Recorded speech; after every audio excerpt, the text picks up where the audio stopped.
आवाज क्लियर है? हम प्रार्थना करें। परमेश्वर पिता, आपका धन्यवाद देते हैं इस सुंदर समय के लिए। आप हमारी ताकत, आप हमारा बल है, आप हमारा प्रकाश, आप हमारे जीवन की ज्योति है। आपका वचन हमारे लिए प्रभु वो सामर्थ्य है जो जीवन को बदल देता है।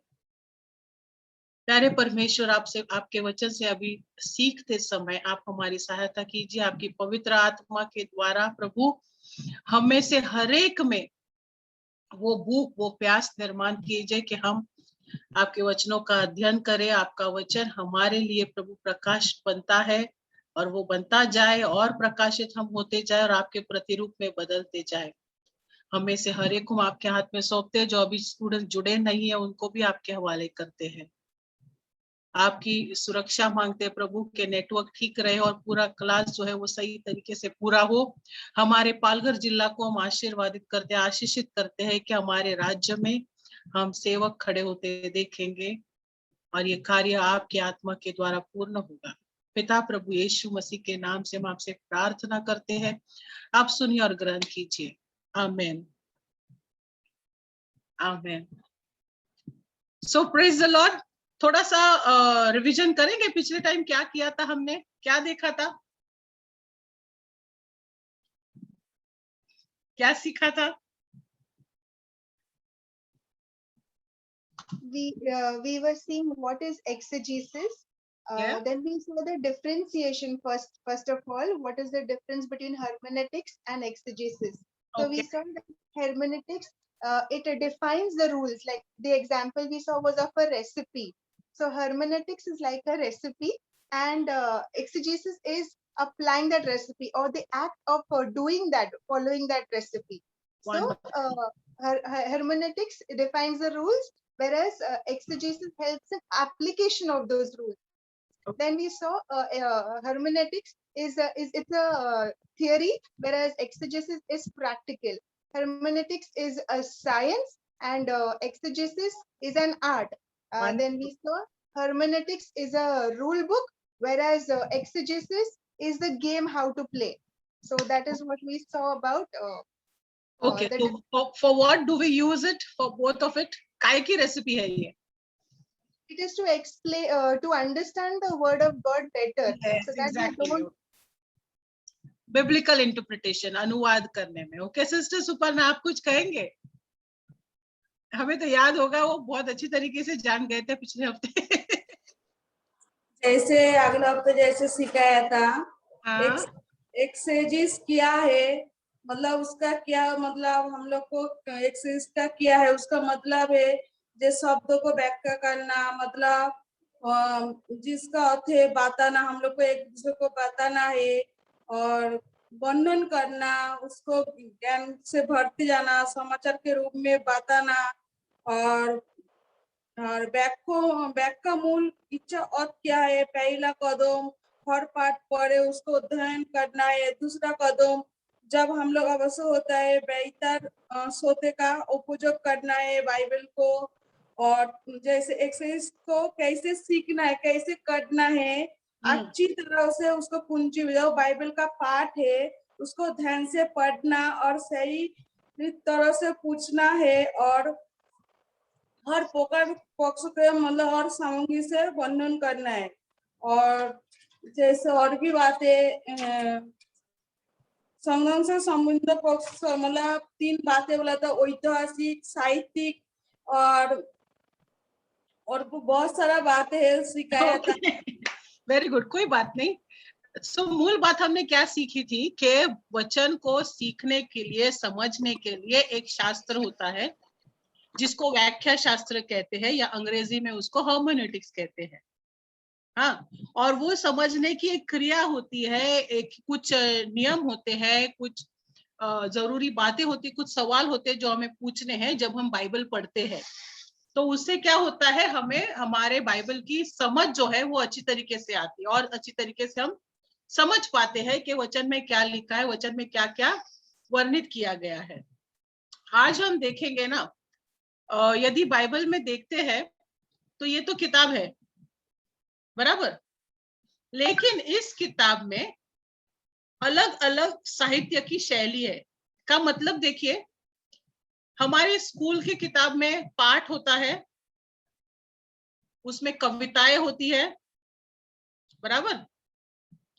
स्कूल की किताब में पाठ होते हैं, अध्याय होते हैं, उसमें कविताएं होती है, फिर उसमें और क्या क्या होता है, उसमें कई कहानी होती है, और कहानियों के साथ साथ उसमें कुछ सुविचार दिए होते हैं, कुछ है ना, कुछ कहावतें होती है। तो अलग अलग प्रकार के ये क्या है, ये साहित्यिक भाग है। तो आज हम क्या देखेंगे कि हमारे पवित्र शास्त्र बाइबल में भी ऐसे बहुत सारे, काफी सारे साहित्यिक शैलियां हैं, जिसको समझने के लिए हमें अलग अलग नियमों का या अलग अलग सवालों को पूछना है समझने के लिए। का मतलब देखिए, अभी मैं यहाँ पर स्क्रीन शेयर करती हूँ और हम शुरू करेंगे आज का क्लास हमारा। उसके पहले पिछले बार जो कुछ हमने अभी तक सीखा है वो क्लियर है ना अपने मन में? कठिन तो नहीं ना? अगर कठिन होता है ना तो मुझे बताइएगा, ओके? हम सीख रहे हैं, हंसी खुशी सीखेंगे। तो तीसरा हमारा ये सत्र है आज का, जिसमें हम बाइबल साहित्य के विभिन्न साहित्यिक प्रकार जो है, शैलियां जो है, वो इसमें हम देखते हैं। तो जब हम बाइबल को देखें तो इसमें विविध प्रकार के गद्य और पद्य के भाग है। का मतलब उसमें अध्याय है, उसमें कविताएं है, उसमें कहावतें है, कई जगहों पर प्रार्थना है, कहीं पर भजन है। तो इस प्रकार बाइबल में कई सारी शैलियां हैं, और हम देखते हैं कि परमेश्वर ने मनुष्य को समझने के लिए मनुष्य के भाषा में ही हमारे लिए प्रकट करके दिया है। जरा सोचिए, अगर ये केवल आकाशवाणी होता या लिखा हुआ नहीं होता, लिखित नहीं होता, तो क्या होता? तो क्या आज आप और मैं परमेश्वर का वचन जान पाते? नहीं। तभी सुना, तभी हो गया, भूल गए। लेकिन ये लिखा हुआ है, और लिखा हुआ है, इसके लिए क्या होता है, हम इसको किसी भी सदी में पढ़ सकते हैं, किसी भी सदी में समझ सकते हैं। लिखित है, और हमारा अद्भुत ऐसा परमेश्वर है जिसने लिखित रूप में हमारे लिए इन साहित्य को उपलब्ध करके दिया है।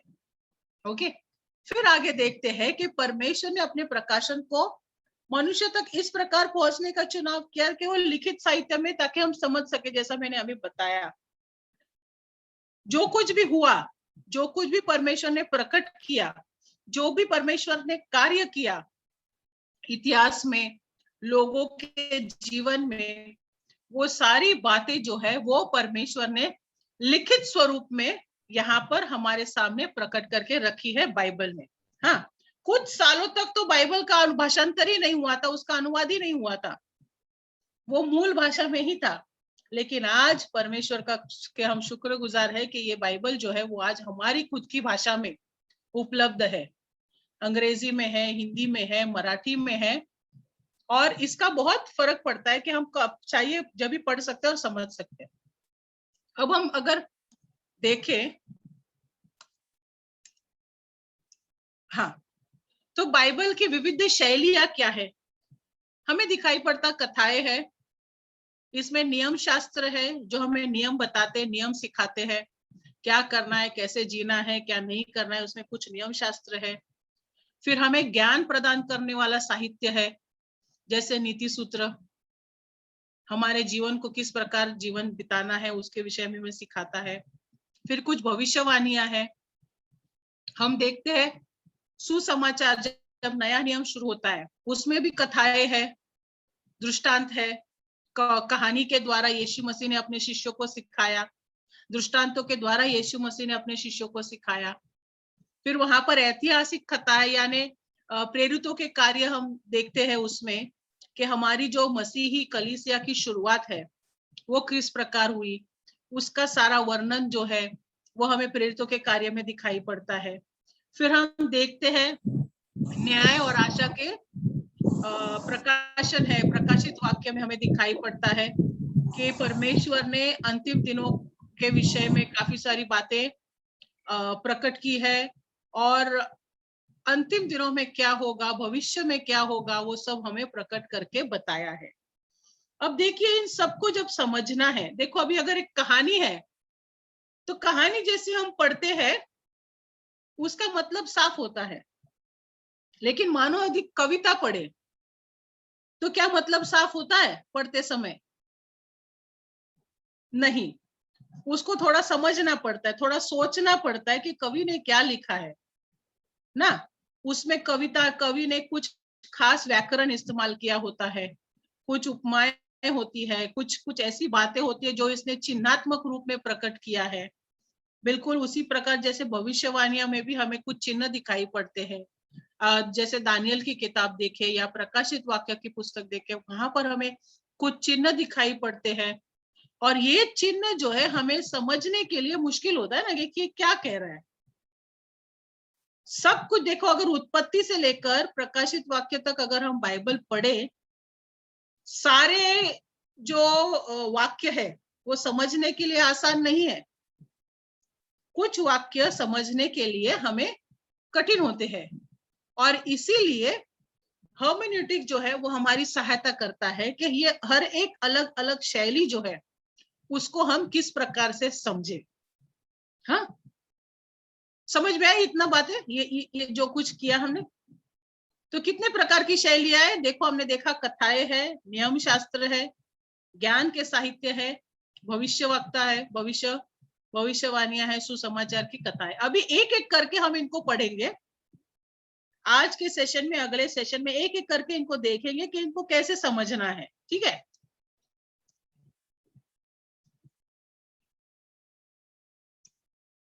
सबसे पहली बात हम देखते हैं, पुराने नियम से शुरुआत करते हैं।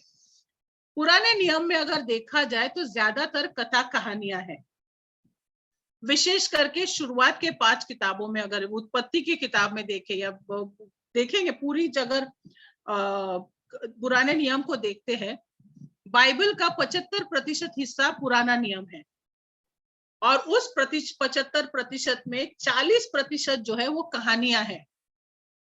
देखो उसमें अब्राहम की कहानी है, आदम और हवा की कहानी है, नूह है, दाऊद है, फिर समसोन है, एस्तर है, रूथ है, कई कई सारी कहानियां हैं, बराबर।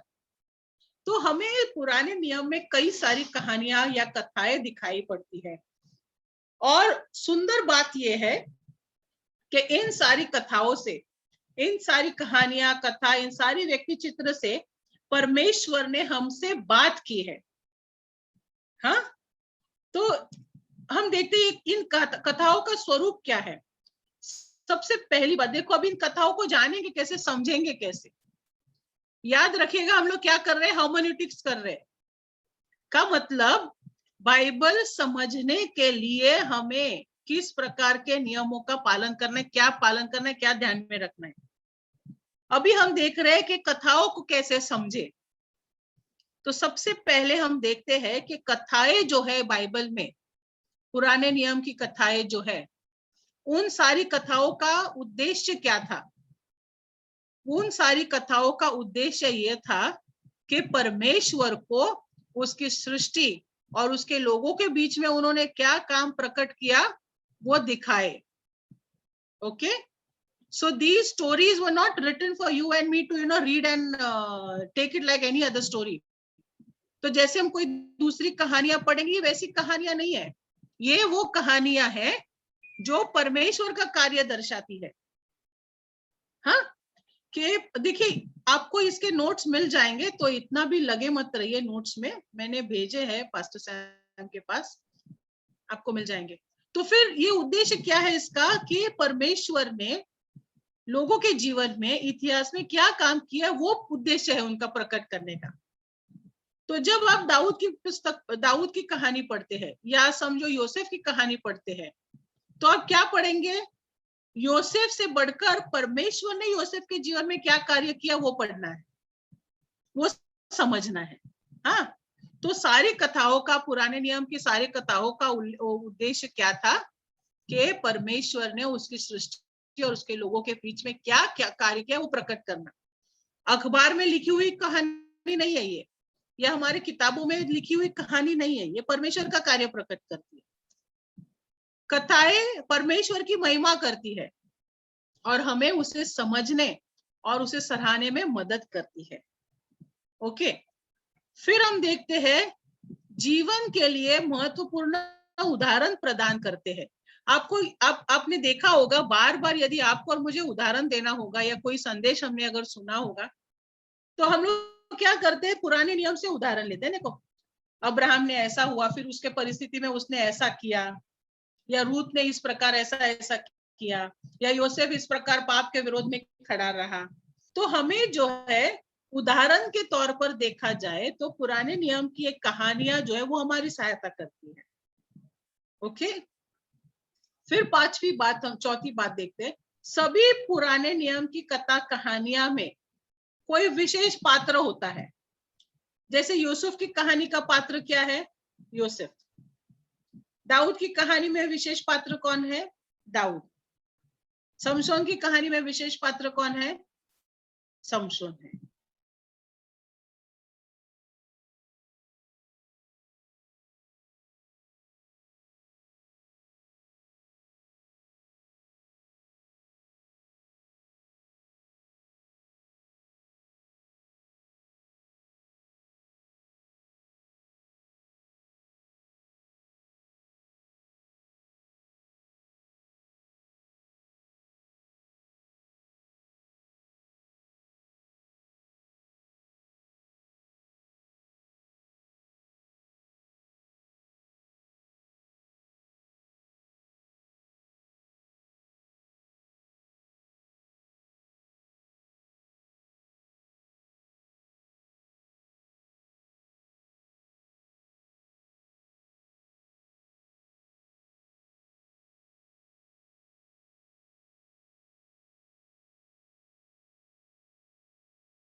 Sorry, I am back. Okay, network.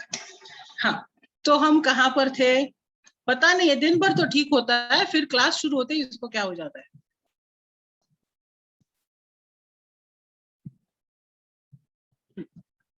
सुना, हमने देखा कहानियों का उद्देश्य क्या है। ये सारी कहानियां परमेश्वर की महिमा करती है, परमेश्वर का कार्य प्रकट करती है और हमें उदाहरण प्रदान करती है। ओके, अभी भले ही ये सारी कहानियां जो है उनके विशेष पात्र है, हर कहानी में कोई एक विशेष हीरो हमें दिखाई पड़ता है, लेकिन हमें याद रखना है कि ये कहानी उस हीरो के विषय में नहीं है, उस व्यक्ति के विषय में नहीं। ये कहानी किसकी है? परमेश्वर के विषय में है। परमेश्वर ने उस व्यक्ति के जीवन में क्या कार्य किया, किस प्रकार ने उसको चलाया, किस प्रकार उसको आशीषित किया, किस प्रकार उसको सिखाया, किस प्रकार उसके जीवन में कार्य किया, किस प्रकार उसके जीवन को परिवर्तित किया। हाँ, तो ये बहुत जरूरी है कि जब हम कहानियां पढ़ते हैं तो हमारा लक्ष्य क्या होना है कि परमेश्वर क्या कर रहे हैं उनके जीवन। हमारा अक्सर क्या होता है, हम लोग व्यक्ति को देखते हैं ना, हम लोग क्या करते, दाऊद ने ऐसा किया, दाऊद ऐसा था, दाऊद ऐसा था, फिर योसेफ ऐसा था, योसेफ ऐसा था, तो मुझे भी ऐसा रहना है। और अचानक फिर हमारे अंदर क्या होता है कि अगर हम ऐसा वैसा नहीं कर पा रहे तो एक थोड़ा सा दुख सा लगता है कि हम असफल हो रहे हैं। लेकिन इन सारी कथाओं में हमें क्या पढ़ना है, क्या देखना है कि किस प्रकार परमेश्वर कार्य कर रहा है। अभी हर कथा का बाइबल में, पुराने नियम में जो कथाएं हैं उसके 3 स्तर है। ओके, पहला स्तर जो सर्वोच्च स्तर है वो क्या स्तर है? वो स्तर है परमेश्वर की सार्वभौमिक योजना, जो क्रिएशन और छुटकारे के redemptive story, the narratives, Bible की जो कथाएं हैं, उन कथाओं का विशेष महत्वपूर्ण सर्वोच्च स्तर जो है वो क्या प्रकट करता है? परमेश्वर की क्रिएशन यानी निर्मिति और उसकी छुटकारे की कहानी, रिडेम्पशन स्टोरी। उत्पत्ति से लेकर प्रकाशित वाक्य तक ये कहानी चलती है, मानव जाति का छुटकारा, मानव जाति का उद्धार। ये कहानी सर्वोच्च है, मुख्य है कि मानव जाति का छुटकारा, उद्धार हुआ है, वो पाप से छुटकारा पा चुका है, वो सर्वोच्च कहानी है। It revolves around God's creation and the redemption. परमेश्वर ने सृष्टि निर्मिति की उसकी, और फिर उसके लिए छुटकारे के लिए भी योजना बनाई। ये सर्वोच्च स्तर है कहानियों का। दूसरा स्तर जो मध्य स्तर है वो हम देखते हैं अब्राहम और उसके साथ इजराइल राष्ट्र का इतिहास का। मतलब इजराइल राष्ट्र का स्थापन होना, शुरुआत होना, उनका बुलावा जाना, और फिर वे आशीषित होना, वो फलना, उनके विषय से जुड़ी सारी जो बातें हैं वो मध्य स्तर बनता है इन कथाओं का। और फिर तीसरा स्तर जो है वो है व्यक्तिगत कथाएं। यानी यदि आपने देखा होगा बाइबल में इंडिविजुअल कथाएं है, छोटी छोटी कथाएं बड़ी बड़ी है, लेकिन किसी व्यक्ति के इर्द गिर्द घूमती है। जैसे याकूब के विषय में देखेंगे, याकूब की कहानी है। फिर हम देखते हैं यहोशू के विषय में जीवन की कहानी बताई गई है। न्यायियों की पुस्तक में अनेक जो न्यायी होकर गए उनके विषय में हमें देबोरा के विषय में मिलता है, या अनेक दूसरे जो सारे ऐसी कहानियां हमें दिखती है। एलिया की कहानी है, अलीशा की कहानी है। इन सारी कहानियां, इन सारी कथाओं से हम कुछ सीखते हैं। वो तीसरा स्तर है जो व्यक्तिगत स्तर है। हाँ, तो क्या 3 स्तर है? सर्वोच्च स्तर का मतलब एक डोर, एक धागा जो उत्पत्ति से लेकर अंत तक चलता है, वो है परमेश्वर का सार्वभौमिक योजना का मतलब निर्मिति और छुटकारे की कहानी। फिर मध्य स्तर है इजराइल से जुड़ा इतिहास अब्राहम के साथ। और फिर तीसरा स्तर, आखिरी स्तर है व्यक्तिगत कहानियां, योसेफ या गिदोन, ऐसे व्यक्तियों की कहानी। अब जब हम कथाओं को पढ़ते हैं, एक बात हमें ध्यान रखना है। अभी देखिए मैं आपको कुछ बताती हूँ। जब आप कुछ पढ़ते हैं ना, कोई भी कथा पढ़ते हैं, ध्यान पूर्वक देखना है कि वो व्यक्ति की कथा, यानी हम शुरू करते तीसरे स्तर से। सबसे पहले हम क्या पढ़ेंगे? मानो गिदोन की कहानी पढ़ ली हमने, वो व्यक्तिगत कहानी है। लेकिन उस व्यक्तिगत कहानी का इजराइल के इतिहास में क्या जगह है वो जो समझना है। और फिर उसमें के द्वारा परमेश्वर अपनी योजना कैसे पूर्ण करवा रहा है वो समझना है।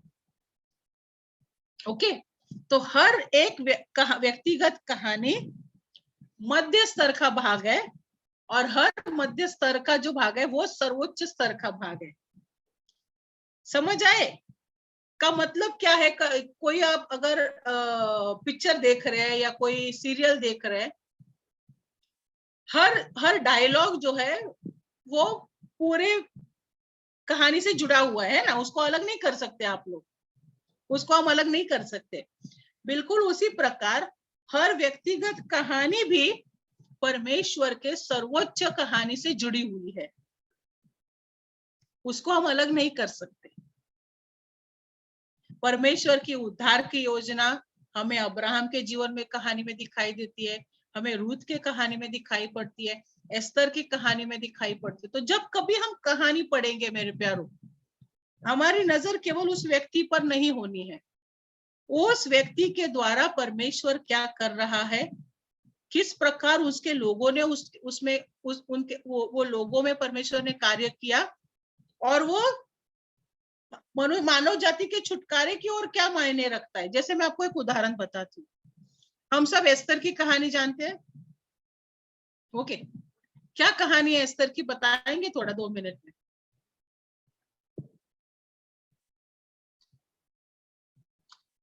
फट से बताइए जल्दी से।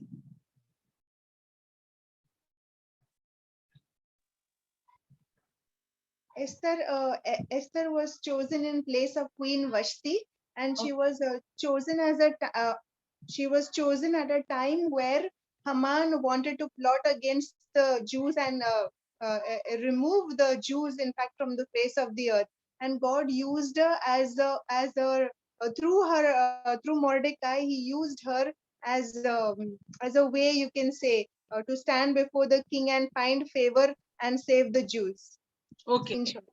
Now very good, very good. बहुत अच्छी तरीके से सिस्टर ने हमें बताया कि एस्तर रानी जो है वाष्टी रानी के जगह पर नियुक्त की गई और परमेश्वर ने उसका इस्तेमाल किया ऐसे समय में जहां पर आमान जो है वो यहूदियों को मार डालने वाला था। ओके, उसकी योजना थी कि यहूदियों को खत्म किया जाए, लेकिन ऐसे समय में परमेश्वर ने वहां पर एस्तर को खड़ा किया। अभी हमने कभी सोचा है अगर हामान उसकी योजना में सफल हो जाता, सारे यहूदी नष्ट हो जाते, तो मसीहा कहां से आता?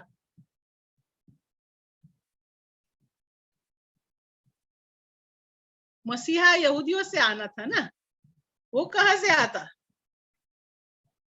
उसके आने के लिए वो यहूदी समाज बचना जरूरी था, और उस समाज को बचाने के लिए कोई खड़ा रहना जरूरी था, और इसके लिए ऐसे समय में परमेश्वर ने एस्तर को खड़ा किया। समझ रहे आप? तो जो भी कथा आप पढ़ेंगे बाइबल में, किसी की भी क्यों ना हो, उसका रिश्ता कहीं जाकर यीशु मसीह के साथ आगे हमें दिखाई पड़ता है। ये जरूर देखिएगा। हाँ, तो वो योसेफ कुछ तो वो पॉइंट आउट कर रहा है उस बड़ी बड़ी सर्वोच्च स्तर बड़ी योजना की ओर। तो हर व्यक्तिगत कहानी इजराइल के इतिहास का भाग है, और फिर वो हिस्सा जो है वो परमेश्वर की बड़ी सर्वोच्च योजना का भाग है। अभी हमने देखा कि एस्तर क्या है, परमेश्वर की सर्वोच्च योजना का स्तर का भाग है ना? वो एस्तर की कहानी वही खत्म नहीं हुई, उसने जो किया उसका परमेश्वर के छुटकारे की जो योजना थी यीशु मसीह आने की, उससे जुड़ा हुआ काम है।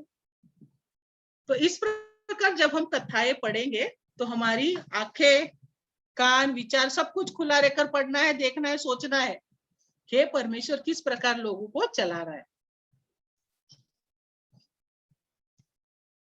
अब आगे चलते हैं।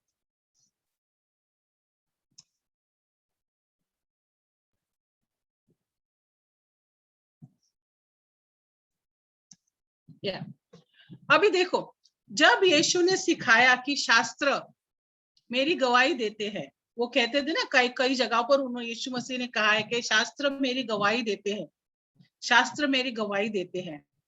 तो वह उस सर्वोच्च स्तर की कथा की ओर इशारा कर रहा था। ओके, जो उसके काम यानी प्रायश्चित का जो कार्य किया यीशु मसीह ने, दी अटोनिंग सैक्रिफाइस दैट ही मेड, उसके विषय में वो दर्शाते थे। हम व्यक्तिगत कथा को उसके व्यापक संदर्भ में यानी सर्वोच्च स्तर में हमें देखना और समझना है। ओके, उसको इंडिविजुअली हम लोग नहीं समझ सकते, लेकिन इस प्रकार से हमें उसको समझना है पूरे अखंड रूप में वो क्या कह रहा है।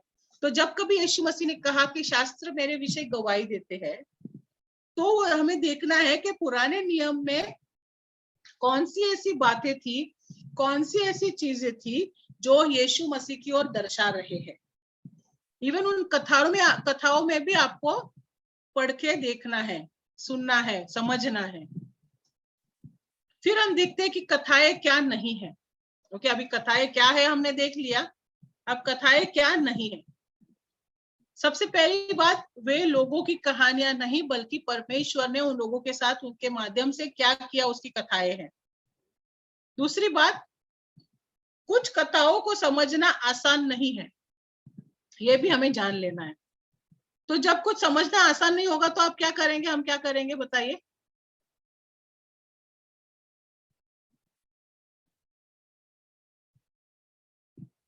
अनम्यूट करके बोलिए, कुछ सुनाई नहीं देता।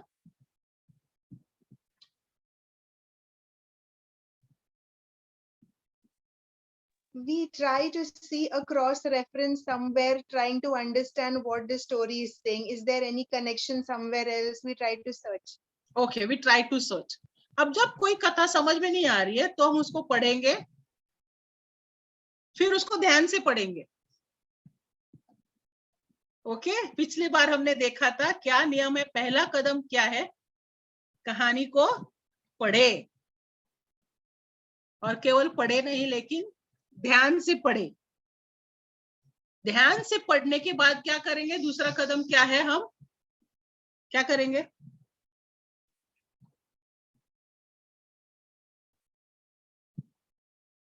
बोलिए। अरे कोई भैया लोग है कि नहीं क्लास में भाई? विजय, प्रवीण, अर्णव, कोई बोलिए। उसको मनन करेंगे हम लोग, वापस रिपीट। ओके, हाँ मनन करेंगे, लेकिन मनन करते करते क्या करेंगे, सवाल भी पूछेंगे ना। आप सवाल पूछेंगे कि ये क्या हो रहा है, ये क्यों हो रहा है, ये कहाँ पे हुआ, ये कैसे हुआ, है ना, ये क्या हुआ, ये कैसे हुआ, ये क्यों हुआ, ये किधर हुआ, बाइबल में क्या वर्णन किया, आप इन सवालों का जवाब देंगे पढ़ते पढ़ते। ओके, तो हमने देखा था क्या, जो चुनौतियां है, समय का फासला, भूगोल का फासला, वो सब हम लाने की कोशिश करेंगे। कैसे, सवाल पूछकर, ये कहाँ पे हुआ है, अच्छा यहाँ पे हुआ है, ये क्या हो गया था, ये ऐसे हुआ था, उसके पहले क्या हुआ है, ये ऐसे हुआ है, उसके बाद क्या हुआ, हम सवाल पूछेंगे ना, तो कुछ हद तक समझने के लिए हम कोशिश कर पाएंगे और कुछ हद तक बातें समझेंगे। और जब इसके पार जब बातें समझ में नहीं आती, तब जाकर हम किसी और किताब का या किसी और अच्छे शिक्षक की किताब का उपयोग करेंगे। ओके, मैंने अच्छा शिक्षक इसके लिए कहा है क्योंकि काफी सारे शिक्षक हमें दिखाई पड़ते हैं। सभी शिक्षक सही शिक्षक है, सही संदेश सुना रहे, ऐसा नहीं मेरे प्यारे। ओके, तो अच्छे शिक्षक जो होते हैं उनकी किताबें जो, और मैंने आपको पिछली बार 4 चीजें बताई थी जिनको हमें रखना है अपने पास। एक है शब्दकोश, बाइबल का शब्दकोश, बाइबल हैंडबुक, और फिर क्या था, बाइबल की कमेंट्री, और चौथी बात क्या थी सिस्टर, आप बता रहे जैसी, translation, good translation. Good translation, एक अच्छी जो भाषांतर है, अच्छा ट्रांसलेशन है, वो हमारे पास, जो हम समझ सके, जो हम समझ पाए, तो इन चारों का होना जरूरी है। तो इन चारों से क्या होता है, हमें कथा समझने में आसान हो सकता है। फिर आगे हम देखते कि ये हमेशा सीधे सिखाते नहीं है, मतलब कोई भी कहानी आप पढ़ेंगे ना, हमें सिद्धांत नहीं सिखा रहे, वो कुछ सिखा नहीं रहे, लेकिन कुछ बातें स्पष्ट करके बताते हैं। जैसे उदाहरण के तौर पर अगर देखें, शमूएल की पुस्तक में दाऊद और बादशिबा की कहानी दी गई है, 2 शमूएल की किताब में। ओके, क्या कहानी है, दाऊद और बादशिबा, दाऊद जो घर पे था, बादशिबा को व्यभिचार का पाप हुआ वहां पे, उसके विषय वहां पर बताया गया। क्या ये कहानी व्यभिचार के विषय में सिखा रही है हमें? नहीं, ये कहानी व्यभिचार के विषय में नहीं सिखा रही है, लेकिन उस कहानी के द्वारा हमें समझ आता है कि व्यभिचार गलत है, व्यभिचार पाप है। ओके, तो अक्सर हम देखते हैं कि ये जो कथाएं हैं वो हमें स्पष्ट रूप में नहीं सिखाती लेकिन स्पष्ट करती है। ऐसा करो, ऐसा मत करो, ये नहीं दिखाएगा, लेकिन वो वर्णन करके, स्पष्ट करके बताएगा कि सही क्या है, गलत क्या है। जैसे जब हम योसेफ की कहानी पढ़ते हैं, योसेफ और पोतीफर की पत्नी, उसके विषय में जब हम पढ़ते हैं, बाइबल हमें ये नहीं कहता कि ऐसे प्रसंग पर तुम भाग जाओ, क्या कहता है कि योसेफ वहां से भाग गया। तो आप और मैं, हम क्या सीख जाते हैं कि पाप से हमें भाग जाना है ना। तो इन कथाओं के द्वारा हमें सीधे सीधे शिक्षण नहीं मिल रहा है, सीधे सीधे सिद्धांत नहीं मिल रहे, हमें वो स्पष्ट रूप से बता रहे, कुछ सिखा रहे, लेकिन उसके सिद्धांतों के लिए कई और अन्य भागों का शास्त्र भाग जो, वहां से हमें सिद्धांत मिलते हैं। समझ आई बात? फिर आगे देखते कि प्रत्येक व्यक्तिगत कथा परमेश्वर के प्रकटीकरण के लिए सर्वोच्च स्तर में बराबर का हिस्सा बनती है। का मतलब हर व्यक्तिगत स्टोरी, हर एक व्यक्ति, हर एक पात्र, बाइबल में जो भी पात्र है, वो सारे पात्र परमेश्वर के सर्वोच्च योजना को प्रकट करती है, उसमें उसकी योजना में बैठती है। कोई भी एक ऐसी कहानी नहीं है जो परमेश्वर की बड़े चित्र में ना बैठती। It's like a big picture and every small story makes that bigger picture clear. हाँ, कठिन तो नहीं ना समझना? Okay, now let's go ahead. पुराने नियम के कथनों की व्याख्या करते समय याद रखने की ये बातें, अभी जब हम पढ़ेंगे तो क्या क्या बातों को हमें याद रखना है जब हम इन कथाओं का अनुवाद करते हैं, जब इन कथाओं की व्याख्या का मतलब क्या है? एक्सेजिसिस। व्याख्या शास्त्र क्या है? हर्मेन्यूटिक्स। हर्मेन्यूटिक्स को व्याख्या शास्त्र कहते हैं। एक्सेजिसिस यानी प्रक्रिया जब हम करेंगे, उसकी व्याख्या जब हम करेंगे, तो क्या क्या बातें याद रखनी है? सबसे पहली बात, वे पढ़ाते नहीं है लेकिन सिद्धांतों का वर्णन करते, जैसे मैंने आपको पहले बताया। दूसरी बात, कथाएं रिकॉर्ड करती है कि क्या हुआ। देखो, ये जब लिखी गई थी, ये आपके लिए और मेरे लिए नहीं लिखी गई थी। जब मूसा ने उसको लिखा होगा, जब जिस लेखक ने उसको लिखा होगा, उस लेखक ने ये नहीं सोचा था कि 20 साल के बाद, 2000 साल के बाद कोई इसको पढ़ेगा, या 3000 सालों के बाद कोई इसको पढ़ेगा। नहीं, वे बस इसलिए लिखी गई थी कि वो लिखा जाना है, उनके पास वो रिकॉर्ड रहना है, उनकी पीढ़ी के लिए पढ़ने के लिए, उनके बच्चों को पढ़ने के लिए। हाँ, तो वो सीधा सीधा वर्णन कर रही, जो हुआ है वो बता रही। मैं आपको एक उदाहरण देना चाहूंगी। मान लीजिए आपको ऐसे ही आपकी रोज की डायरी में कुछ लिखना है, तो आप क्या करेंगे? हम बैठेंगे, थोड़ा सोचेंगे, कुछ लिखेंगे। फिर अगर हमको कहा गया कि अखबार के लिए लिखना है, तो क्या करेंगे? ऐसे कैसे भी लिखेंगे क्या? नहीं ना, थोड़ा सोचेंगे, फिर बैठेंगे, फिर लिखेंगे। पहला ड्राफ्ट, दूसरा ड्राफ्ट, तीसरा ड्राफ्ट, पता नहीं कितने ड्राफ्ट करेंगे। मैं क्या कहना चाह रही हूँ कि ये जब लिखा गया था, ये बस जैसा हुआ वैसा लिखा है। किसी ने सोच समझ के उसको आचार, नींबू आचार डाल के नहीं लिखा है। हाँ, it is just a plain record of God's work. कथाएं रिकॉर्ड करती है कि क्या हुआ। फिर पात्र और कार्य परिपूर्ण होने से बहुत दूर है। हमारे बाइबल की कथाएं जो है, का मतलब क्या है? एक बढ़िया बात, एक विशेष गुण पवित्र शास्त्र बाइबल में यह है कि जहां पर मनुष्य की सफलताओं का वर्णन किया गया है, वहां पर मनुष्य की असफलता भी प्रकट की गई है। वो कहां पर असफल रहा, कहां पर उसने पाप किया, कहां पर वो गिर गया। का मतलब मनुष्य जो है वो गलती करेगा, उससे पाप होगा, लेकिन फिर भी परमेश्वर कैसे उसकी दया के अनुसार उनके जीवन में कार्य करता है, वो सब प्रकट करता है। हाँ, तो आपके लिए और मेरे लिए अच्छे उदाहरण रखे हैं बाइबल में, जो बताते हैं कि सब लोग सिद्ध नहीं थे। जैसे अब्राहम को विश्वास का पिता कहा गया, उसको धार्मिकता है ना, इट वाज, उसने विश्वास किया और उसके लिए वो न्यायी ठहराया गया, लेकिन उसमें भी कुछ खामियां थी। दाऊद के विषय में हम देखते बड़ी बड़ी बातें लिखी गई है दाऊद के विषय में, लेकिन दाऊद के विषय में भी हम ये पढ़ते कि उसमें भी कुछ खामियां थी। हाँ, so every we see that Bible explains, Bible में सारी जो पात्र है उसमें सभी लोग सिद्ध नहीं है, और कुछ ना कुछ कमियां सब में थी, लेकिन उसमें उनमें परमेश्वर का जो कार्य था, उसका कार्य उनके जीवनों में हमें देखना है। फिर हमें यह नहीं बताया गया हुआ है कि क्या अच्छा है क्या बुरा है ना?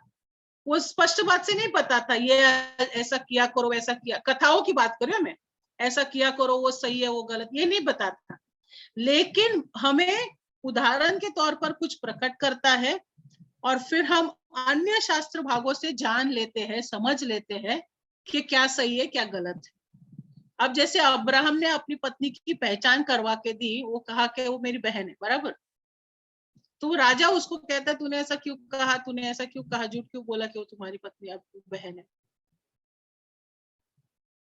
उस कहानी में बताया गया है क्या कि झूठ मत बोलो? नहीं, लेकिन हम समझ जाते कि झूठ बोलना गलत है। ओके, तो इस प्रकार वो सीधे सीधे शिक्षा नहीं दे रहा है, लेकिन हमें स्पष्ट करके बताता है। फिर पांचवी बात, परमेश्वर सभी पुराने नियमों की कथाओं का नायक है, मेन हीरो है। He is the main hero. तो अब के आगे जब कभी हम पुराने नियम की कथाएं पढ़ेंगे, कुछ कहानी पढ़ेंगे, उसमें ये जो मेन हीरो है यानी परमेश्वर जो है वो क्या कार्य कर रहा है वो हमें देखना है ना। फिर कथाओं को समझना जो है वो आसान हो जाता है, कथाओं को जानना जो है वो आसान। समझ गए कथाओं से जुड़ी बातें? कोई सवाल है? सिस्टर योगिता, सिस्टर नीलम, कुछ सवाल है?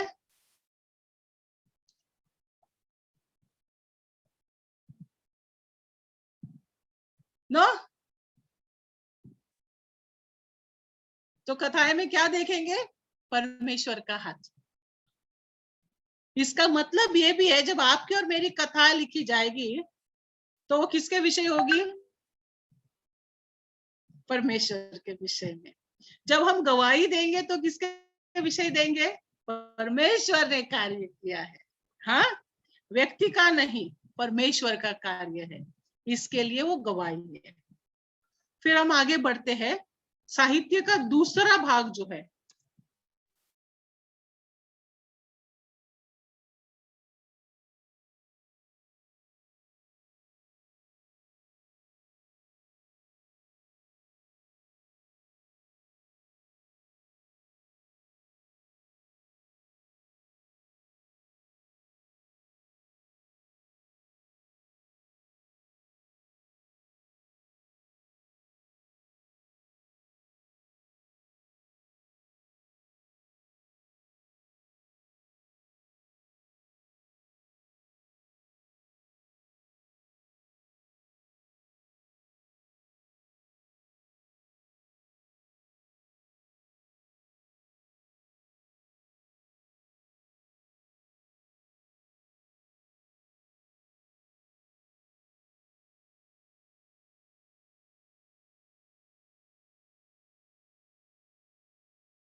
ओके, ये बीच में ब्रेक मिल जाता है हमको। Host, can you please enable the screen share?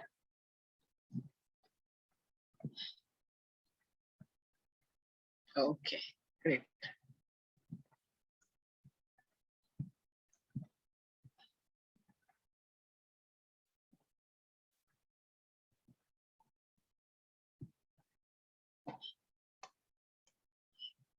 या तो दूसरी जो शैली है, दूसरी साहित्यिक शैली है, वो हम देखते हैं नियम शास्त्र।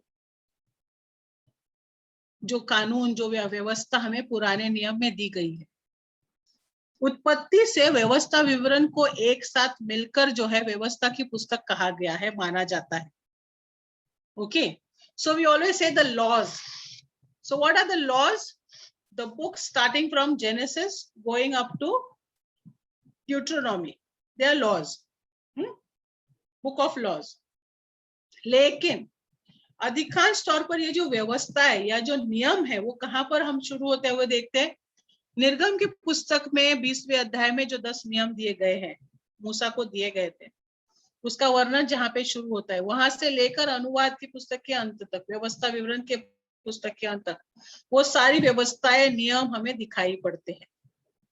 ओके, तो पवित्र शास्त्र बाइबल का पुराने नियम का ये जो हिस्सा है उसको व्यवस्था या नियम शास्त्र कहते हैं। अभी हमेशा हमें सवाल उठता है क्या हम लोग नियम शास्त्र के अधीन हैं?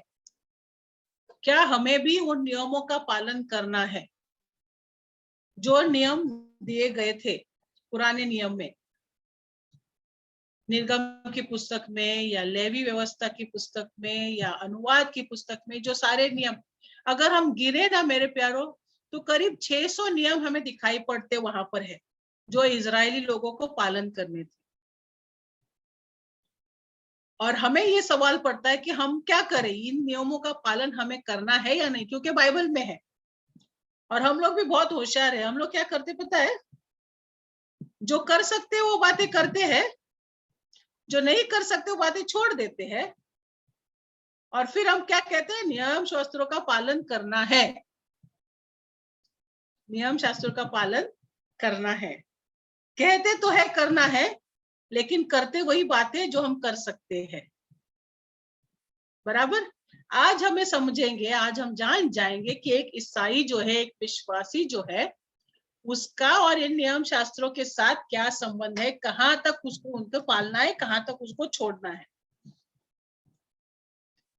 यीशु ने मत्ती के 5वें अध्याय के 18वें वचन में क्या कहा है, क्योंकि मैं तुमसे सच सच कहता हूं कि जब तक स्वर्ग और पृथ्वी मिट न जाए तब तक व्यवस्था में से एक छोटा अक्षर, न कि कलम को झोंका किसी भी रीति से तब तक मिट नहीं जाएगा जब तक कि सब कुछ पूरा ना हो। अक्सर लोग क्या कहते हैं कि यीशु मसीह ने भी व्यवस्था के विषय में कहा है 5वें अध्याय के 18वें वचन में कि सारी जो बातें लिखी वो पूरी होनी है, वो पूरी होनी है व्यवस्था के विषय में। तो आपके और मेरे मन में क्या सवाल है कि पुराने नियम के कितने नियमों का पालन हमें करना चाहिए और कितनों का नहीं करना चाहिए? बराबर। क्योंकि नए नियम में यीशु मसीह ने उनके विषय में बोला है, व्यवस्था है, व्यवस्था के विषय में बताई गई ये बातें। तो हम क्या देखते हैं, नियम शास्त्र और ईसाइयों के बीच जो संबंध है वो समझने के लिए कुछ दिशा निर्देश। पहली बात, पुराने नियम की व्यवस्था एक वाचा है, का मतलब इट वाज अ कवनेंट। सी वो करार, वो वाचा थी। जब हम पुराना नियम देखते हैं, उसकी जो व्यवस्था दी गई है, वहां पे जो नियम शास्त्र दिए गए हैं, वो नियम शास्त्र, वो व्यवस्था जो है, वो दो पार्टियों के बीच में, दो पार्टी, कौन पार्टी है, एक जगह पर परमेश्वर है और दूसरे जगह पर इजराइल है। ये वाचा थी दोनों के बीच में, परमेश्वर और इजराइल लोगों के बीच में। ओके, तो आप और मैं कौन बन जाते हैं? तीसरी पार्टी, ये बाहर की पार्टी। ओके, ये वाचा, ये नियम शास्त्र उन दिनों में जब किसी के बीच में, दो पार्टियों के बीच में करार या वाचा हुआ करती थी, तो एक पार्टी जो है वो दूसरे के प्रति कुछ ऐसा ऐसे करेगी, ऐसा उसका निश्चित किया जाता था। उसके बदले में सामने वाला पक्ष जो है वो उसको सुरक्षा प्रदान करेगा या कुछ बख्शीश देगा या कुछ सहायता करेगा, ऐसा जो है हुआ करता था। तो एक पार्टी, एक पक्ष भी कुछ ठहराव निश्चित करता, फिर दूसरा पक्ष जो है उस ठहराव को निश्चित करके उसको स्वीकारते, अपनाते, और उन दोनों के बीच में वाचा हुआ करती थी। तो जब हम पुराना नियम देखते हैं तो वो दो लोगों के बीच, दो पक्ष के बीच में जो वाचा है, एक जगह पे परमेश्वर है और एक जगह पर इजराइल का राष्ट्र है। और आप और मैं उससे बाहर है, हम उनमें नहीं बैठते। ओके, ये बात हमें जानना है। दूसरी बात हम क्या देखते हैं,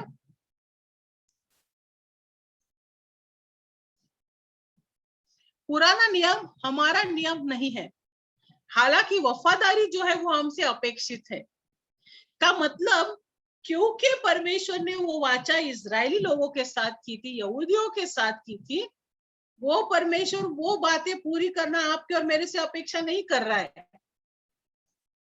परमेश्वर ने जो नियम शास्त्र उनको दिए थे, उन नियम शास्त्रों का पालन करने की अपेक्षा हमसे नहीं कर रहा है, क्योंकि वो हमारे लिए था ही नहीं।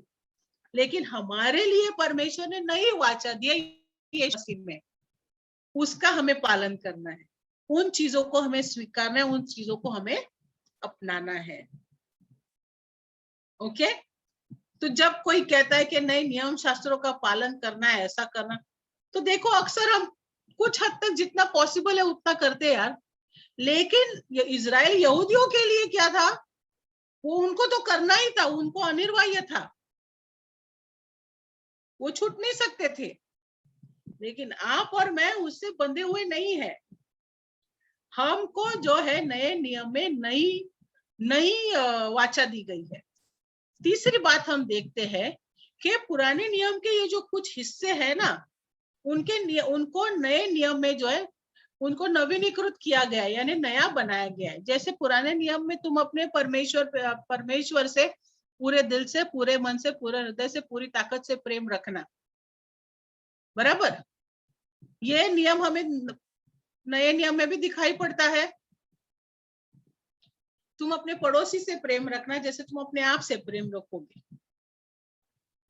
ये बातें हमें नए पुराने नियम की कुछ नियम शास्त्र की जो कुछ बातें हैं उसको नवीनीकृत करके, उसको नए रूप से प्रकट करके, प्रस्तुत करके हमें नए नियम में दी गई है।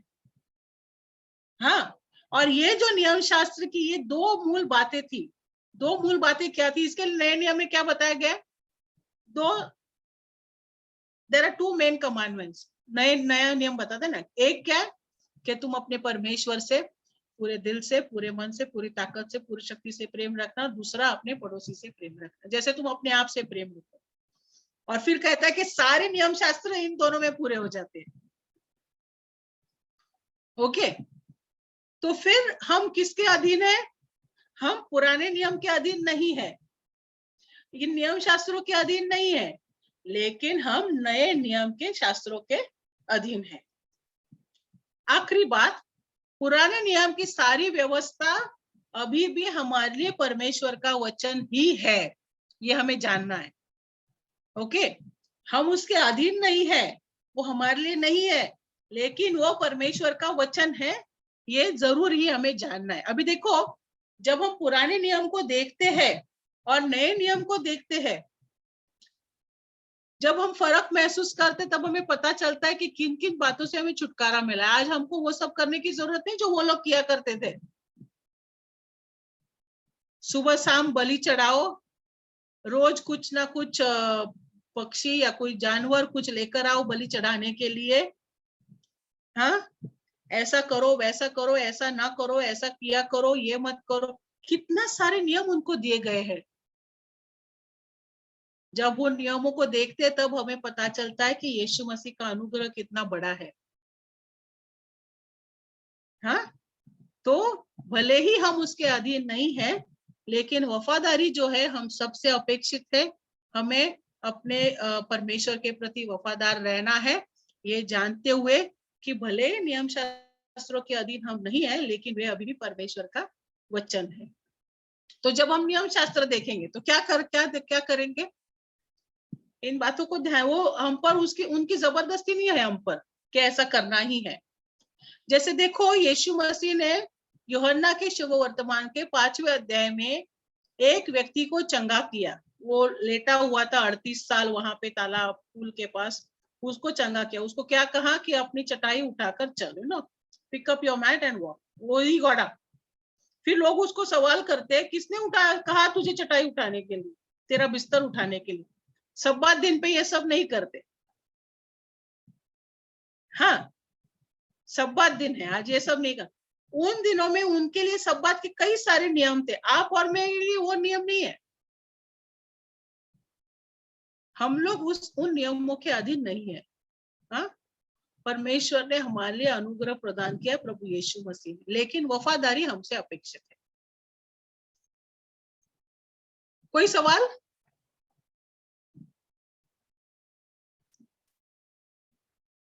Know questions?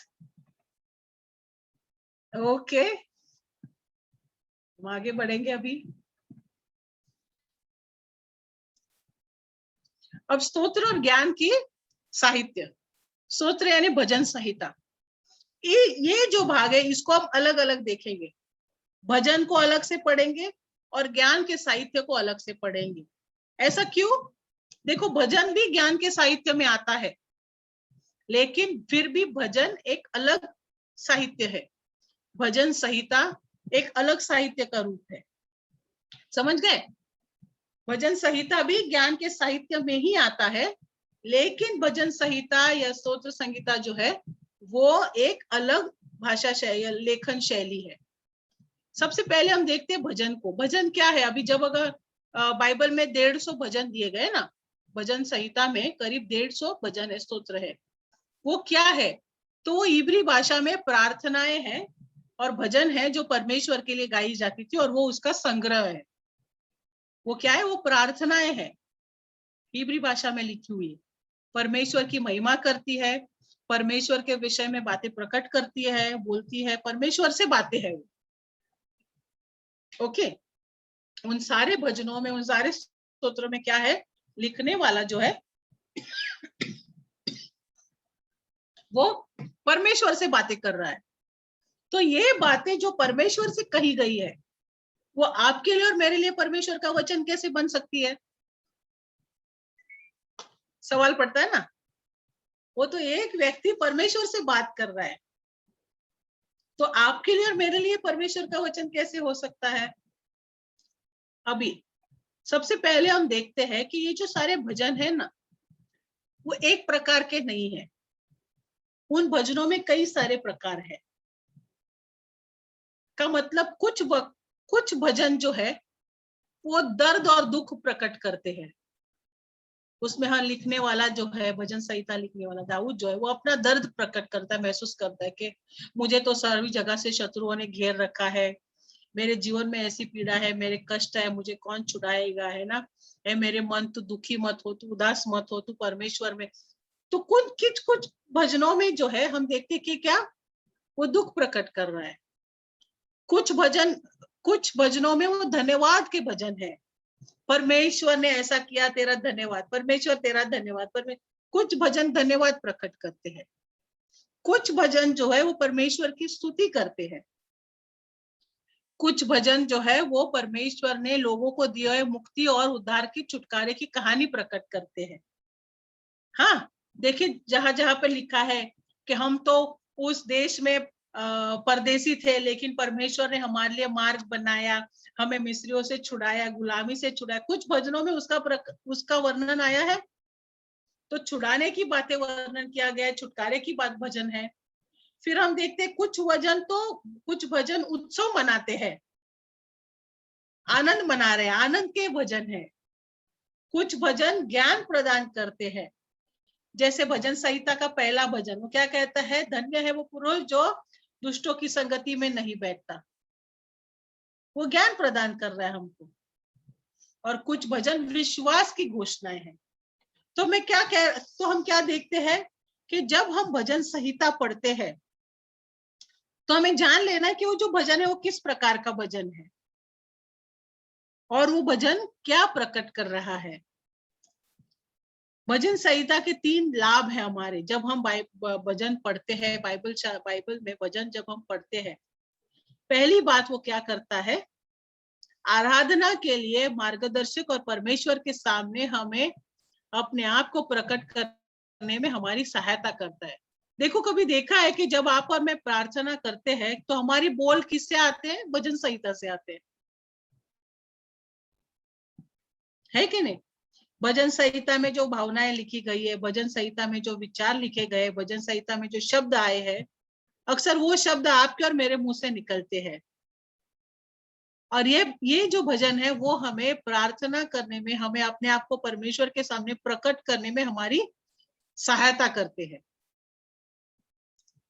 दूसरी बात हम देखते हैं कि हमें किस प्रकार, कैसे ईमानदारी से हम परमेश्वर से संबंध रख सकते हैं। का मतलब देखो, कभी पढ़ा है कुछ भजन संहिता में दाऊद कहता है कि ऐसा लगता है कि इनके दांत तोड़ दूं वगैरह, ऐसा लिखा है ना कहीं कुछ भजनों में, है कि नहीं? परमेश्वर तू उनको नष्ट कर दे, उनकी हड्डियों को। तो दाऊद अपना जो मन की बातें वहां पे प्रकट कर रहा है। देखो, हम इंसान है और हम इंसानों को परमेश्वर ने भावनाएं दी है और उन भावनाओं को प्रकट होता हुआ हम इन भजनों में देखते हैं। इसीलिए मेरे प्यारो देखो, ये हमारे लिए बहुत अच्छी बात है कि जो भी भावनाएं हमारे मन में आती, किसी भी बात को लेकर, किसी व्यक्ति को लेकर, ईमानदारी से हमें परमेश्वर के सामने कबूल करना है। अक्सर हमेशा हमारे अंदर प्यार नहीं बहेगा, बराबर है ना। कभी कभी हमको भी लगता है कि अरे अभी इसको एक दे दूं, लगता है कि नहीं? इंसान है, लगेगा। लेकिन वो बात हमें परमेश्वर के सामने प्रकट करनी है। परमेश्वर, ऐसा इसको देखकर मुझे ऐसा लगता है, लेकिन आप मेरी सहायता करिए, आप मुझे भरे प्रभु। हम जब भजन संहिता को देखते हैं, दाऊद ने जिस प्रकार से अपने आप को पूरी तरीके से वर्णन कर दिया है, मेरे पांव तो फिसलने पर थे लेकिन परमेश्वर ने मुझे संभाला, मैं तो गिरने वाला था, मेरे पास से ऐसा हुआ। और फिर वो एक जगह पे क्या कहता है, मुझसे तेरा आत्मा छीन न लेना परमेश्वर, टेक कास्ट मी नॉट, तेरी उपस्थिति से मुझे दूर न करना। तो ये सब सारे जो भजन हम पढ़ते हैं ना, तो क्या करते हैं, हमें परमेश्वर के विषय में प्रकट करती है बातें कि वो कितना सुंदर है। फिर हम उनके सामने किस प्रकार पूरी ईमानदारी से अपने विचार, अपनी भावनाओं को प्रकट करना है, उसके लिए ही हमारी सहायता करते हैं। देखो, भजन संहिता हमें सिद्धांत नहीं दे रहे, लेकिन भजन संहिता हमें परमेश्वर की आराधना करने में, परमेश्वर की स्तुति, उसकी सराहना करने में हमारी सहायता करते हैं। फिर तीसरी बात हम देखते हैं, परमेश्वर ने हमारे लिए जो कुछ भी किया है उस पर ध्यान और चिंतन करने का महत्व प्रदर्शित करते हैं। हमें भी थोड़ा बैठना है, जैसे दाऊद बैठा, सोचता था ना वो परमेश्वर ने क्या क्या किया है। वो कहता है, मैं तो रात को आंसू बहाकर मेरा बिछौना जो है वो मैं गीला करता हूँ, इतना दुख, मेरे शत्रु तो मेरे चारों ओर लगे हुए हैं। वो प्रकट करना है ना, करता है, चिंतन करता है। तो इस प्रकार भजन हमारी सहायता करता, हमें परमेश्वर के करीब लाता है। एक महत्वपूर्ण बात हमें जाननी है, ये है कि भजन हमें सुखद जीवन की गारंटी नहीं देता। देखो, अक्सर ना हमें भजन संहिता पढ़ने के लिए बहुत अच्छा लगता है। क्यों अच्छा लगता है? क्योंकि उसमें अच्छी अच्छी बातें लिखी है ना, तेरा भला होगा, तेरा कल्याण होगा, तुझे ऐसा होगा, है ना, बहुत अच्छा लगता है। और यहोवा मेरा चरवा है, मुझे घटी नहीं होगी, ये तो हमारा फेवरेट होता है। तो बात यह है मेरे प्यारो, हम जितने भी भजन देखते हैं उसमें सब अच्छी अच्छी बातें लिखी है और वो पढ़ने के लिए भी हमें अच्छा लगता है। लेकिन एक बात याद रखना है कि हमें अच्छे जीवन की, खुशहाली, सुखद जीवन की गारंटी नहीं देता। क्यों? देखो, दाऊद का जीवन अगर पढ़ेंगे, पहला शमूएल, दूसरा शमूएल की पुस्तक में अगर पढ़ेंगे, उसका जीवन दर्द से भरा हुआ था, दुख से भरा हुआ था, लेकिन उसके बावजूद भी वो परमेश्वर की स्तुति कर पाया। उन कष्टों में भी, उसके दुख में भी, उसके विलाप में भी वो परमेश्वर को सराह रहा है, ऊंचा उठा रहा है। ये भजन वो प्रकट करता है। हाँ, तो जब आप भजन पढ़ते हैं, जब हम भजन पढ़ते हैं, हमें देखना है उसमें कि क्या भावनाएं व्यक्त हुई है, वो लिखने वाला उसकी क्या भावनाएं प्रकट कर रहा है, और उन भावनाओं के बीच में भी वो किस प्रकार परमेश्वर का कार्य देख रहा है। पौलुस ने भी हमें नए नियम में यही कहा है कि हर बात में परमेश्वर का धन्यवाद किया करो। तो ऐसा नहीं होगा कि हमारा जीवन, हमने यदि मसीह को अपनाया है तो हमेशा खुशी खुशी और सुख और अच्छे दिन आएंगे। नहीं, परमेश्वर की करुणा और भलाई सदा मेरे साथ रहेगी का मतलब ये है कि मेरे जीवन में कोई भी कष्ट क्यों ना आए, उसके बीच में उसकी करुणा भलाई मेरे साथ चलेगी और मैं उन कष्टों का सामना कर पाऊंगा। तो हमें जब भजन पढ़ते तो उसमें आशा देखनी है, हमें देखना है कि परमेश्वर ने किस प्रकार उनको चलाया है।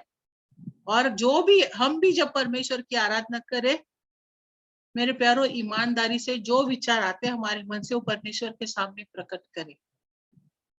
हाँ, कोई सवाल यहाँ तक भजन को लेकर? नहीं? तो रोज जब भजन पढ़ते हैं, कम से कम मेरा विश्वास है एक तो भजन पढ़ते होंगे। अब की बार आप जब भजन पढ़ेंगे तो डायरी में नोट कर लीजिएगा परमेश्वर के विषय में वो भजन क्या कह रहा है। फिर उस व्यक्ति की क्या भावना है, क्या दुख है, क्या कष्ट है, क्या आनंद की बात है, परमेश्वर के वचन को जीवित होने दीजिए मेरे प्यारों अपने जीवन में। फिर अभी देखते हैं ज्ञान के साहित्य का मतलब।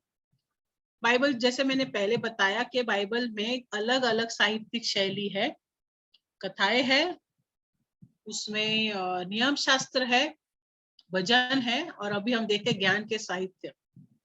ज्ञान के साहित्य में 5 किताबें आती है।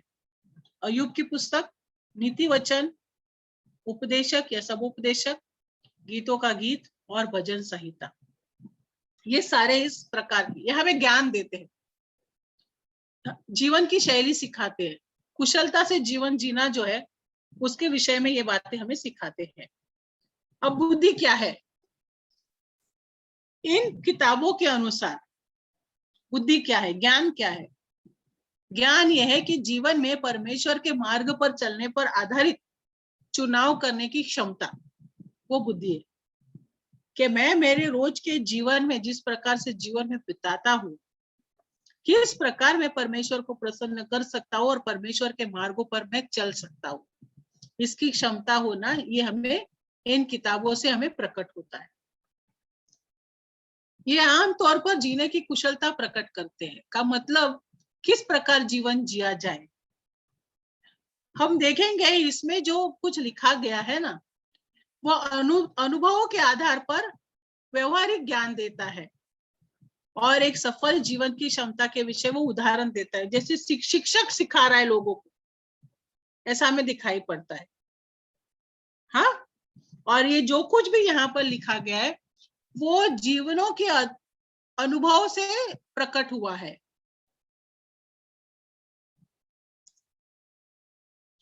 यह वाचा की परंपराओं के विषय में नहीं है, का मतलब इसमें हमें नियम शास्त्र नहीं दिखते, इसमें हमें इजराइल का इतिहास नहीं दिखता है, इसमें हमें परमेश्वर ने बचाने के लिए, लोगों को बचाने के लिए क्या कार्य किया वो नहीं दिखता है। सिनाई पर्वत की चोटी पर परमेश्वर ने मूसा को जो नियम शास्त्र दिए वो नहीं दिखा है। लेकिन ज्ञान के आधार पर विशेष ये अनुभव और अवलोकन, observation and experience, all the lessons, all the teachings that are given here, they are based on what? Observation and experience. परमेश्वर ने इन लोगों को जो अनुभव दिए, परमेश्वर ने उन लोगों ने अपने जीवन में जो कुछ भी देखा, उन बातों को लिखा गया है। जैसे उपदेशक की बातों में देखेंगे, सुलेमान कहता है कि मैंने ये करके देखा, इतना सारा कमाया, इतना बड़ा बड़ा मैंने घर बांधा, इतना सब कुछ मैंने किया, लेकिन मैंने जाना कि ये व्यर्थ है।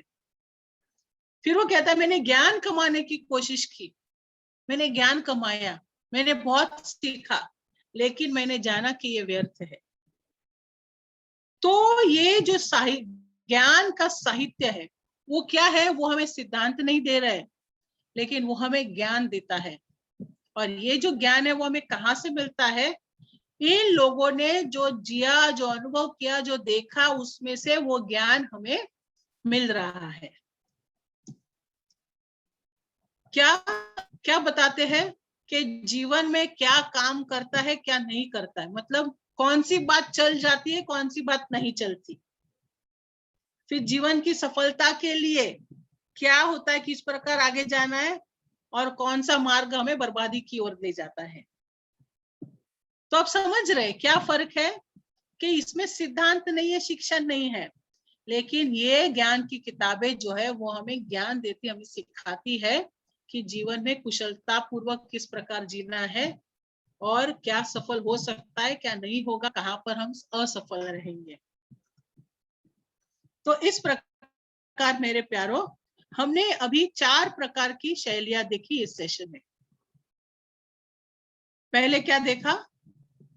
कथाएं, ओके। फिर क्या देखा हमने? नियम शास्त्र। फिर हमने देखा भजन संहिता, और फिर हमने देखा ज्ञान की साहित्य। कुछ सवाल है तो हम लेंगे।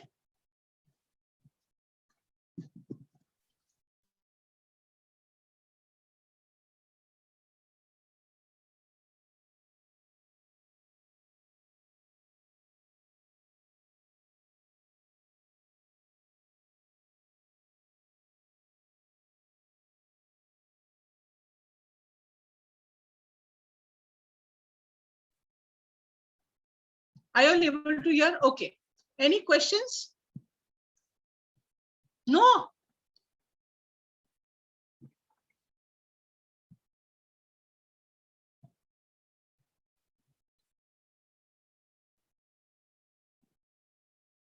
ओके, अब अभी थोड़ा सा हम रिवीजन करते हैं फिर। ओके, चलो, कथाएं क्या है?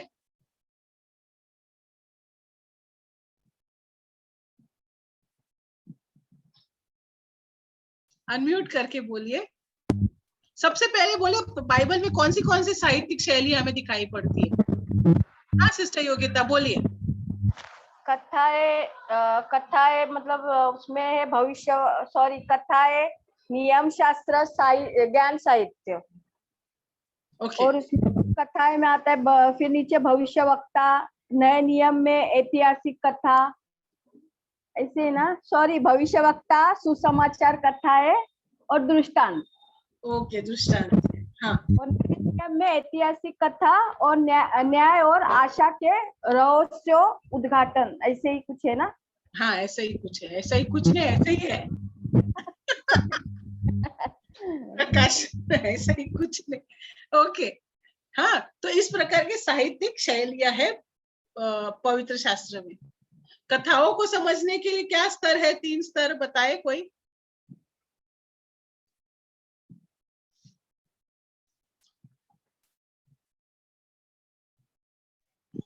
We see 3 stages. First is the narrative of God's creation plan and the redemptive plan of his creation.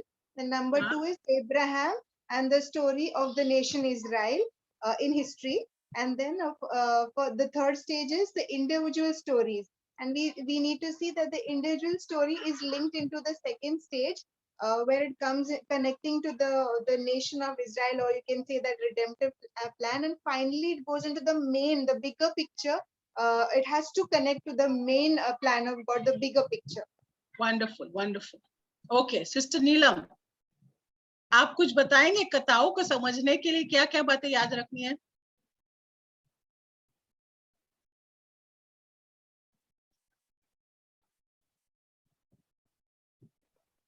हाँ, जैसे कथाओं का स्वरूप के बारे में बताऊंगी कि उद्देश्य परमेश्वर की, उसकी सृष्टि और लोगों के बीच में जो कार्य करने का दिखाना है कि को मतलब हर एक का जो उसको जीवन के बारे में जो उदाहरण बताया है, तो मतलब हर एक को इस रीति से हमें देखना है कि हर एक के जीवन से परमेश्वर की महिमा है, परमेश्वर ने अपनी योजना के लिए उनको बनाया है, वहां पे हमें एक लक्ष्य को केंद्रित करना है।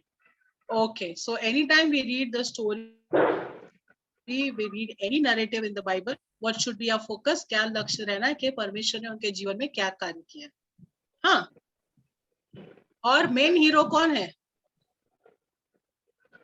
It's God. Okay, so main hero is God. और इसीलिए आपकी और मेरी कहानी का, आपकी मेरी गवाही का भी मेन हीरो कौन रहेगा? परमेश्वर। मैं इस बात पर क्यों जोर दे रही हूँ पता है? क्योंकि कभी कभी हम गवाहियां देते हैं ना, तो उस गवाही की हीरोइन हम बन जाते हैं, हीरो हम बन जाते हैं। मैंने ऐसा किया, मैंने ऐसा किया, मैंने ऐसा किया, है ना? अच्छा लगता है मैंने किया, मैंने नहीं, लेकिन हमारी जो कहानी है या बाइबल की जो कहानी है, उसका मेन हीरो हमेशा परमेश्वर ही होना है। फिर नियम शास्त्र के विषय में क्या कोई भाई बताएंगे? अभी एक ही भाई है लगता है मुझे।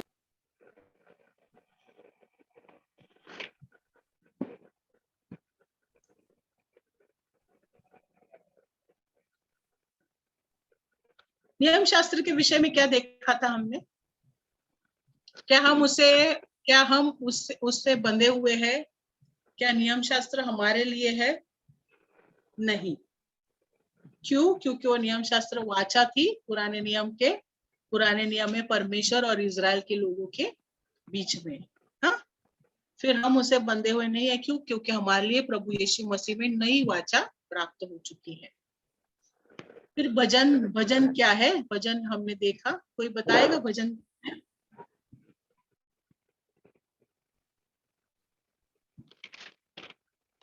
Brother Arnab, would you like to say something? भैया अर्नब, आप कुछ कहेंगे?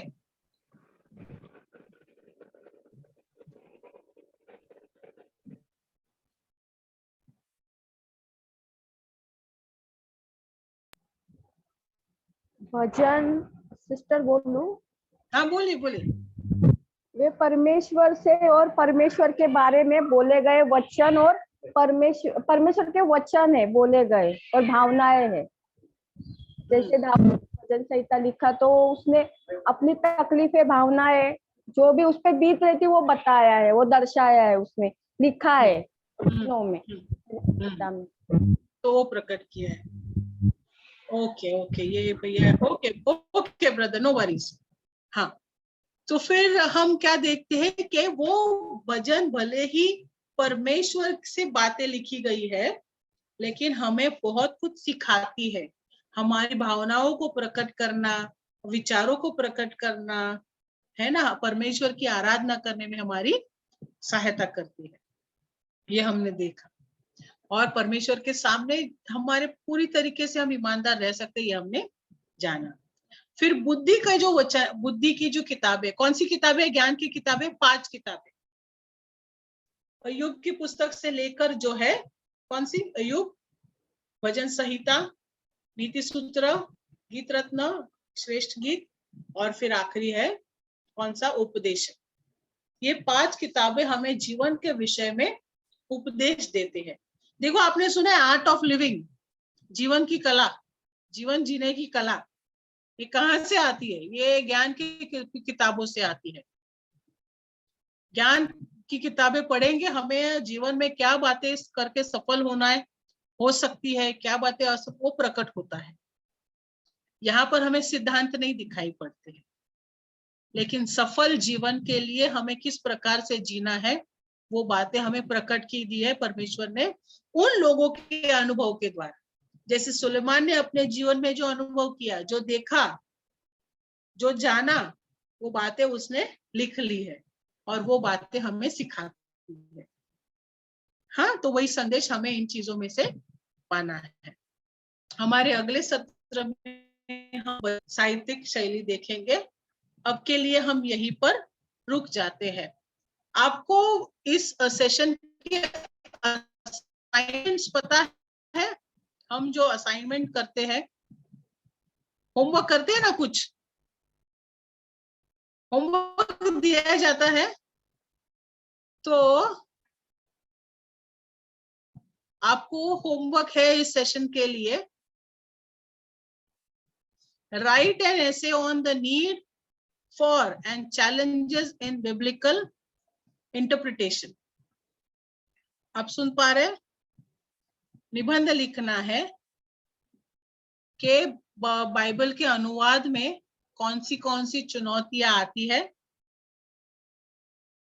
ओके, और क्या जरूरत है। कौन सी चुनौतियां है? पिछली बार हमने देखा था ना, क्या चुनौतियां है? 6 चुनौतियां याद है? फासले, 6 फासले है ना, समय का फासला, भूगोल का फासला, संस्कृति का फासला।